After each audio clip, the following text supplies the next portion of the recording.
In every era, there are one or two moments when nations come together and reach agreements that make history, because they change the course of history, and Copenhagen must be such a time. There are now fewer than 50 days to set the course for the next few decades. So as we convene here, we carry great responsibilities, and the world is watching. If we do not reach a deal over the next few months, let us be in no doubt, since once the damage from unchecked emissions growth is done, no retrospective global agreement in some future period can undo that choice. By then, it will be irretrievably too late.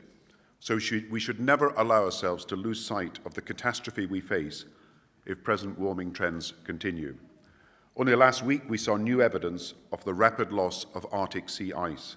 And in just 25 years, the glaciers in the Himalayas, which provide water for 750 million people, could disappear entirely.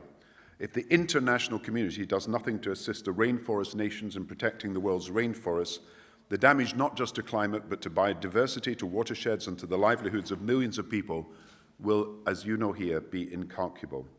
98% of those dying and otherwise seriously affected live in the poorest countries, and yet their countries account for only 8% of global emissions. This is the great injustice of climate change. Those being hit first and hardest by climate change are those who have done least to cause it. On Saturday, the President of the Maldives, whose concerns I share, held a cabinet meeting underwater to highlight the calamity that may engulf his islands.